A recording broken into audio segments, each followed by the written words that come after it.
Hello. Chicken কষা কিন্তু আমরা সবাই খেতে ভীষণ পছন্দ করি, কিন্তু চিকেনের এরকম পাতলা ঝোল খেতেও যে ভীষণ টেস্টি হয় সেটা কিন্তু আমরা অনেকেই জানি না।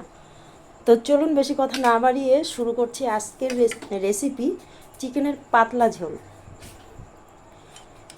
তো দেখুন, চিকেনটা আমি প্রথমে খুব সুন্দর করে ধুয়ে পরিষ্কার করে নিয়েছি। তো চিকেনের মধ্যে আমি প্রথমে দিয়ে দিচ্ছি নুন। চিকেনের পরিমাণ অনুযায়ী নুনটা আপনারা দিয়ে দেবেন। তারপরে এর মধ্যে দিয়ে দিলাম হলুদ গুঁড়ো, তারপরে এর মধ্যে দিয়ে দিচ্ছি লঙ্কার গুঁড়ো, তারপর এর মধ্যে দিয়ে দেব অল্প পরিমাণে গোলমরিচের গুঁড়ো। তো এই সমস্ত উপকরণগুলো আমি চিকেনের সাথে খুব সুন্দর করে একটু মিশিয়ে মেখে নেব। তো আপনারা যারা চিকেনের পাতলা ঝোল খেতে পছন্দ করেন না, তাদের কাছে আমার রিকোয়েস্ট, অন্তত একবার হলো এইভাবে চিকেনের পাতলা ঝোল রান্না করে বাড়িতে খেয়ে দেখবেন, খুব ভালো লাগবে।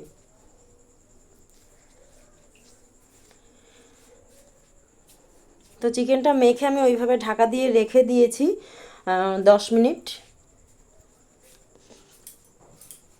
তো কড়াইতে আমি তেল দিয়ে দিয়েছি, সর্ষের তেলেই আমি আজকে রান্নাটা করব। তো তেলটা গরম হয়ে গেছে, আমি কিছুটা আলু এইভাবে কেটে নিয়েছি। দেখুন, এই আলুগুলো তেলে ভেজে তুলে রাখবো। তো তেল গরম হয়ে গেছে, আমি আলুগুলো দিয়ে দিলাম। তো আলুর মধ্যে আমি সামান্য নুন এবং একটু হলুদ গুঁড়ো দিয়ে দেব, দিয়ে আলুগুলো আমি একটু লাল লাল করে ভেজে নেব।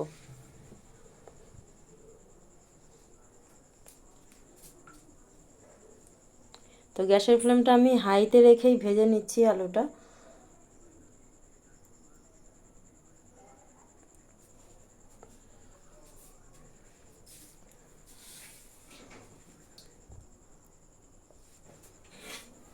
তো গ্যাসের ফ্লেমটা লো করে রেখে আমি আলুটা 2 মিনিট ঢাকা দিয়ে রেখেছিলাম। তো দেখুন, আলুটা মোটামুটি লাল লাল হয়ে এসেছে। এবার আলুগুলো একটু উল্টে দিচ্ছি আমি। আলুটা এভাবে ভেজে নিলে আলুটা টেস্টিও লাগে, কালারটাও সুন্দর হয়, দেখতেও খুব ভালো লাগে।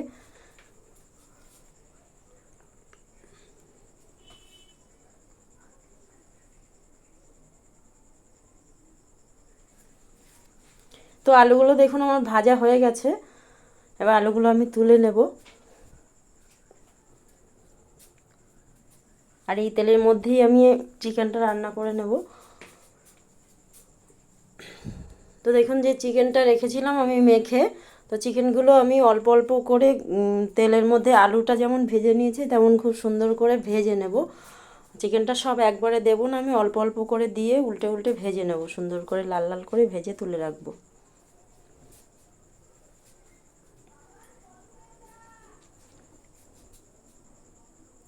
তো চিকেনগুলো আপনারা একবারে কোনো সময় ভাজবে না, তাহলে চিকেনটাও ভালো করে ভাজা হবে না। চিকেনটাও আমি হাই ফ্লেমে ভেজে নিচ্ছি। এখন চিকেনের এক পাশ হয়ে গেছে, আমি একটু উল্টে পাল্টে নিচ্ছি। দেখুন, চিকেনটা মোটামুটি হয়ে এসেছে, লাল লাল হয়ে গেছে।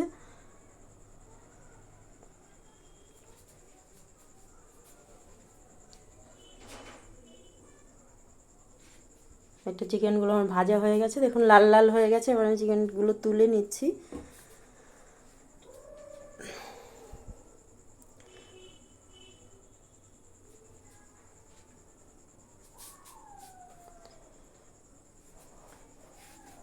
বাকি যে চিকেনগুলো ছিল সেই চিকেনগুলো আমি দিয়ে দিচ্ছি এই তেলের মধ্যে।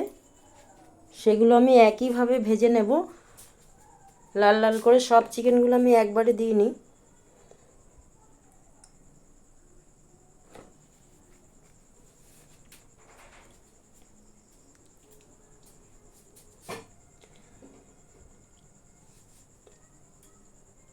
তো চিকেন কিন্তু এইভাবে ভেজে আমরা খুব কমই রান্না করি। তো চিকেন যদি এইভাবে অল্প অল্প করে খুব সুন্দর করে ভেজে রান্না করা হয়, তার কিন্তু একটা আলাদা টেস্ট আসে।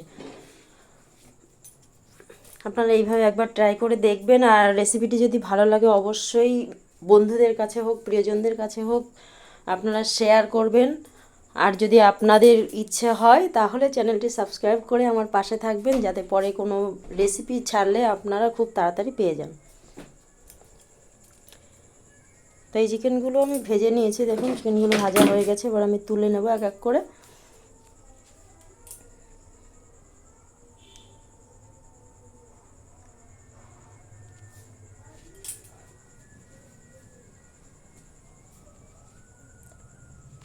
চিকেনগুলো দেখুন খুব সুন্দর করে লাল লাল করে ভেজে নিয়েছি আমি। তো ওই তেলের মধ্যে আমি দিয়ে দিচ্ছি এখানে ফোড়ন হিসাবে তেজপাতা দিয়ে দিলাম, আর দিয়ে দিলাম দুটো এলাচ ফাটিয়ে দিয়ে দিলাম, সামান্য জিরে দিয়ে দিলাম, আর দিয়ে দিলাম দুটো শুকনো লঙ্কা,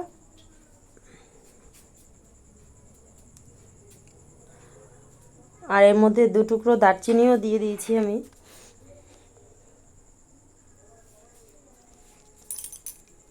এরপর এর মধ্যে দিয়ে দিচ্ছি আমি দুটো বড় সাইজের পেঁয়াজ কুচি।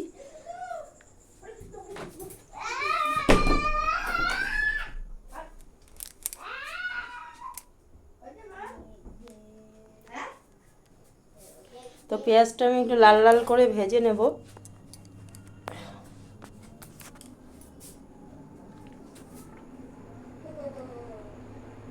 দেখুন যে কোনো রান্নার ক্ষেত্রে মশলাটা খুব ভালো করে কষানো কিন্তু খুবই জরুরি। মশলাটা যত সুন্দর করে কষানো হবে রান্নার টেস্ট তত বাড়বে। তো পেঁয়াজটা দেখুন কোন সুন্দর করে আমি লাল লাল করে ভেজে নিয়েছি, প্রায় 2 থেকে 3 মিনিট ধরে আমি পেঁয়াজটা ভেজে নিয়েছি। এবার এর মধ্যে আমি সামান্য জল দিয়ে দিচ্ছি, কারণ এর মধ্যে আমি গুঁড়ো মশলা দেব। তো মশলাটা যাতে পুড়ে না যায় আমি তার জন্য সামান্য জল দিয়ে নিলাম আগে থেকে। তারপর এর মধ্যে দিয়ে দিলাম হলুদ গুঁড়ো ও লঙ্কার গুঁড়ো।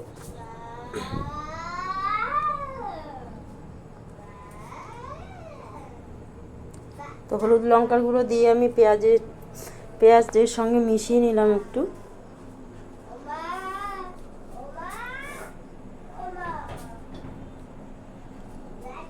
তারপর এর মধ্যে আমি দিয়ে দিচ্ছি পরিমাণ মতো নুন।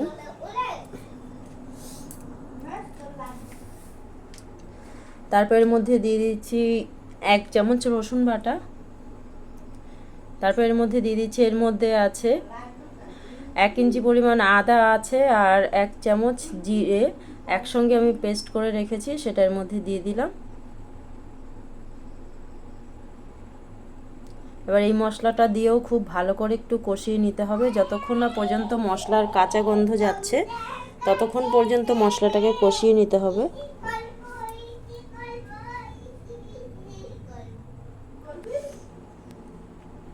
তো মশলার বাটিটা ধুয়ে একটু জল দিয়ে দিলাম এর মধ্যে।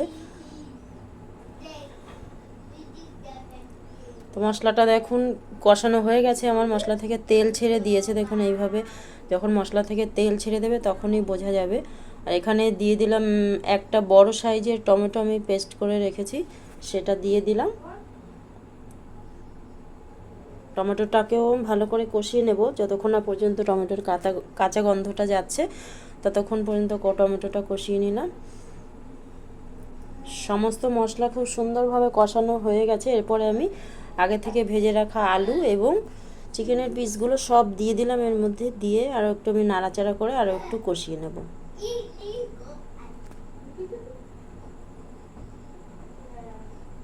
চিকেন এবং আলুর সঙ্গে মশলাটা ভালো করে আমি মিশিয়ে নিচ্ছি।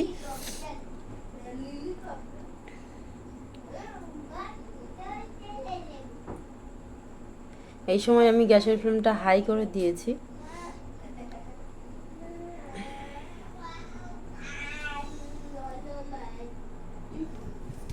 তো মশলাটা চিকেনের সঙ্গে একটু সময় ধরে আমি কষিয়ে নিচ্ছি, যাতে মশলাটা ভালো করে মিশে যায় চিকেনের সঙ্গে।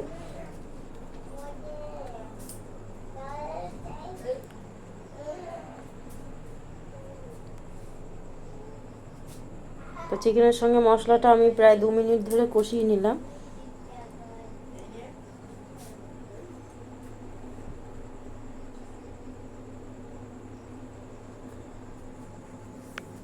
এবার এর মধ্যে আমি গরম জল দিয়ে দিচ্ছি।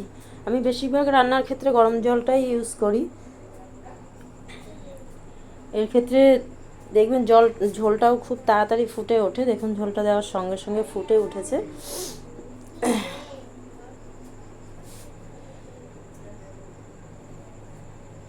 চিকেনের যেহেতু আমি আজকে একটু পাতলা ঝোল করব, তাই একটু বেশি করেই জল দিয়ে দিলাম।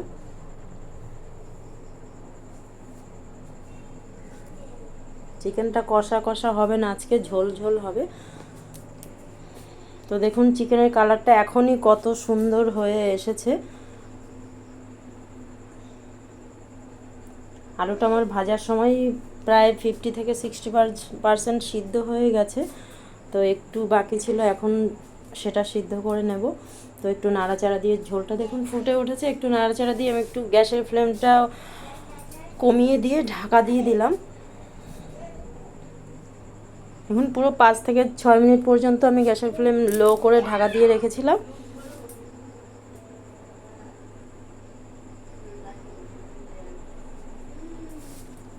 তো দেখেই বুঝতে পারছেন চিকেনের কালারটা, ঝোলের কালারটা কত সুন্দর হয়েছে, এটা খেতে কতটা টেস্টি হবে। তো এই ঝোলটা খেতে এতটাই টেস্টি হয়, আপনারা কিন্তু বাড়িতে রান্না করে না খেলে কিন্তু বুঝতে পারবেন না। যারা সব সময় চিকেন কষা খান, ঝোলটা পছন্দ না করেন, তাদেরকে বলছি অবশ্যই একবার এইভাবে চিকেনের ঝোল রান্না করে খেয়ে দেখবেন।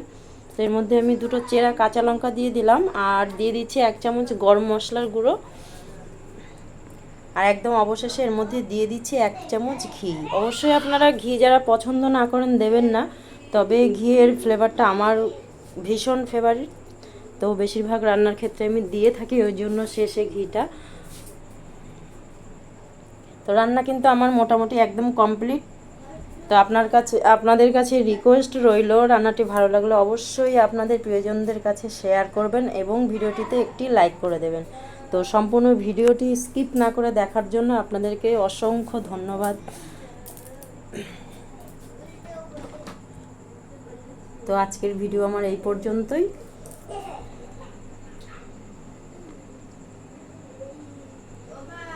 চিকেন কিন্তু সম্পূর্ণ রেডি, দেখুন দেখতে কতটা সুন্দর হয়েছে, আর ঝোলটা কিন্তু পাতলাই রয়েছে, দেখুন একদম কিন্তু ঝোলটা গাঢ়